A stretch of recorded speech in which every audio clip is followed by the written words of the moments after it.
Mariupol é a cidade símbolo dessa guerra e os russos só conseguem ganhar, entre aspas, chamando uma derrota de vitória.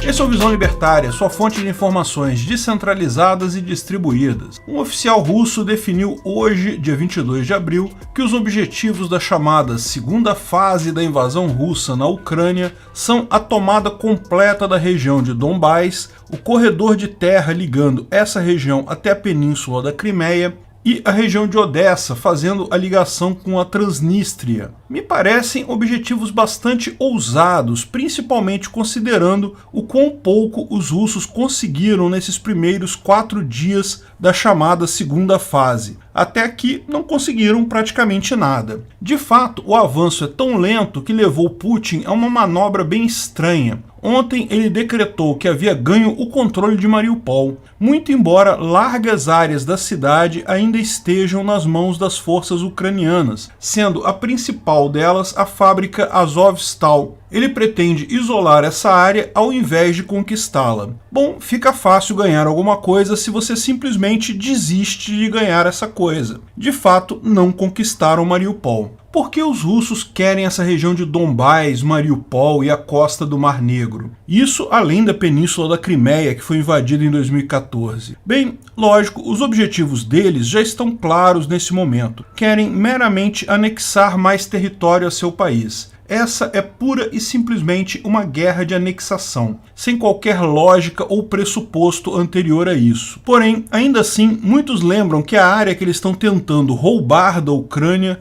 usando iniciação de violência explícita, é exatamente a área da Ucrânia onde o russo é o idioma mais falado. Isso significaria que essa área é mais próxima dos russos e, portanto, haveria alguma lógica em sua reivindicação? Historicamente, essa área é russa? Bem, não é. A história é muito mais complexa que isso, e Kamil Galiv, o cientista político e especialista no Oriente, nos conta em sua thread mais recente no Twitter. No final do século XVIII, o que hoje conhecemos como Ucrânia era parte do Império Polonês, com exceção da região sul, que era dominada pelo Khananato da Crimeia. Como o nome diz, os habitantes eram governados por um Khan, um descendente da época da invasão mongol no século XIII. Nesse caso, porém, é uma região muito ligada ao Império Otomano, que na época dominava a Turquia e várias outras partes do Oriente Médio. Porém, possuía muita liberdade religiosa, haviam muitos cristãos, muçulmanos e judeus na região, ao contrário do Império Otomano, onde predominava a religião muçulmana.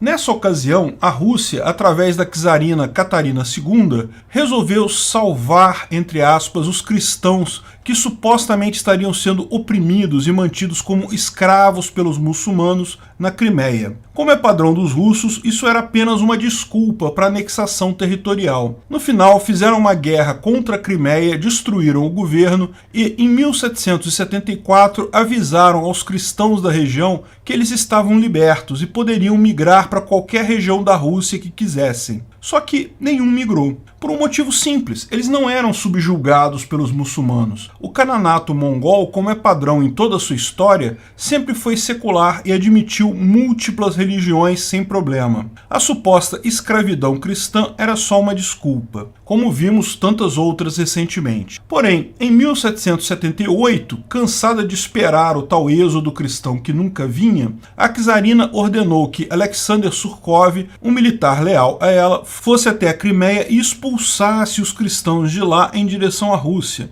Olha que loucura, apenas para satisfazer a própria retórica, ela forçou cristãos fora de sua região. E isso, como era de se esperar, só piorou as coisas. Os cristãos reclamaram de estarem sendo retirados de suas terras e de suas cidades. As reclamações foram tantas que em 1786 essa deportação forçada de cristãos da Crimeia foi encerrada. Mas entre 1778 e 1786, um monte de cristãos chegaram a serem expulsos da Crimeia por outros cristãos, a pretexto de uma suposta libertação. Para onde foram esses cristãos? Bem, eles ocuparam uma parte do território do antigo Khananato, fora da península da Crimeia, fundando várias cidades no sul da Ucrânia, inclusive um pequeno vilarejo no Mar de Azov que recebeu o nome de Mariupol. e o símbolo que era uma cruz ortodoxa cristã sobre um crescente, indicando a vitória dos cristãos sobre os muçulmanos na região. Porém, uma vitória absurda. Cristãos e muçulmanos se davam bem até ali.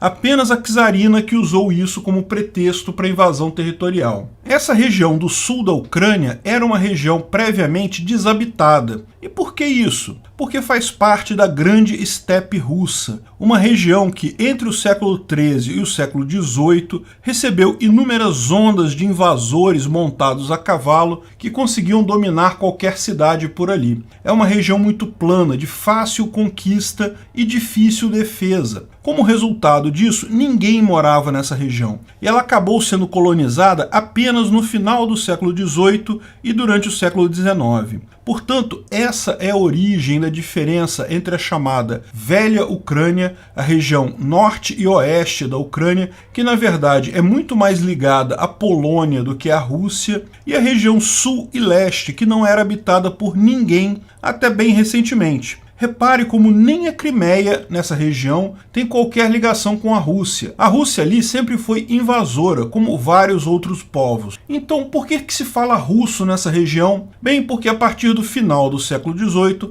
a região passou a ser colonizada por um monte de gente de um monte de lugar. E o russo, apenas por acaso, era a língua mais comum por ali. Para se ter uma ideia, as principais repúblicas da região de Donbás são chamadas Donetsk e Luhansk, e foram colonizadas por ingleses. Charles Gascoigne foi um engenheiro inglês que revolucionou a metalurgia russa, usando o carvão que descobriu na região de Luhansk. Estabeleceu várias indústrias por ali e era o poder de fato na região por muito tempo. Donetsk foi criada do zero por Jones Hughes, um galês do sul do país de Gales, na ilha inglesa, que levou uma enorme quantidade de trabalhadores. Sim, existe uma verdadeira colonização inglesa na região, e lá se criou uma indústria inteira de metalurgia. De fato, essa colonização inglesa acabou gerando uma forte industrialização na região, que rendeu frutos até 2014. Curiosamente, a história das regiões leste e sul da Ucrânia, a chamada Nova Ucrânia,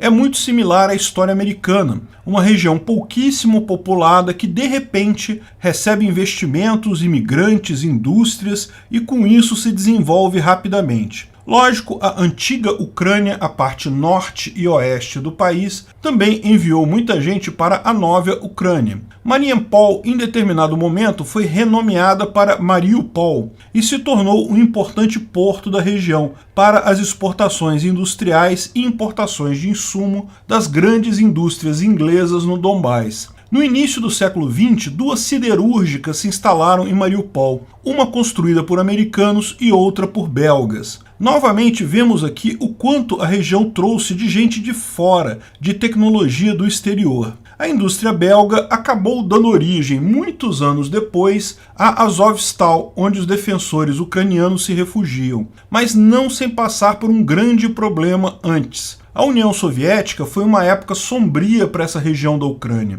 Com a expulsão dos estrangeiros, as indústrias da região regrediram e muitas pararam de funcionar, inclusive as plantas de Mariupol. Só no final do século XX a região voltou a se industrializar e novamente a crescer, principalmente com o fim da União Soviética. A planta da Azovstal estava, antes dessa guerra, em pleno funcionamento, embora recebesse muitas críticas por ser uma planta antiga, extremamente poluente e ineficiente. Talvez os ucranianos possam usar a indenização dessa guerra, que fatalmente, de um jeito ou de outro, será pago pela Rússia para reconstruir a planta de uma forma mais moderna e eficiente. Mariupol, de fato, mostra um monte de informações sobre a região, como uma convivência pacífica entre religiões foi usada como pretexto para a invasão, como terras praticamente desocupadas foram colonizadas só recentemente, gerando de fato a diferença entre a velha Ucrânia e a nova Ucrânia. O fato de usarem a língua russa ali não tem nada a ver com proximidade com os russos. Mas algumas outras coisas também se destacam.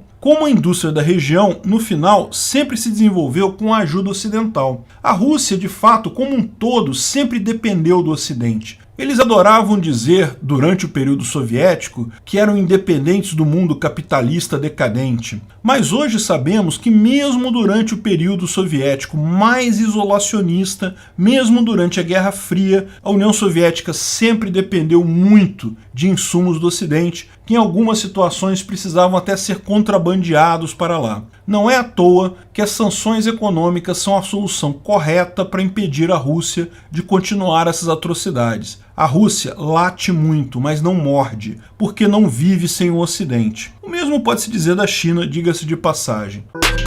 Obrigado pela audiência. Esse vídeo foi um oferecimento de armataweb.com, cloud e serviços de data center. 100% de compromisso com a satisfação e privacidade dos clientes. Aceitamos Bitcoin. Veja o link na descrição do vídeo. Se você gostou desse vídeo, clique no like e compartilhe ele em suas redes sociais. Se inscreva no canal para nos ajudar, clicando no botão vermelho abaixo. Se quiser ser avisado de novos vídeos, clique no sininho ao lado. Se você quiser comprar camisas e outros itens do Visão Libertária, veja nossos itens no site Pimenta no Café, pimentanocafé.com.br/Visão Libertária, tudo junto sem acento, ou clique no link da descrição. Até a próxima!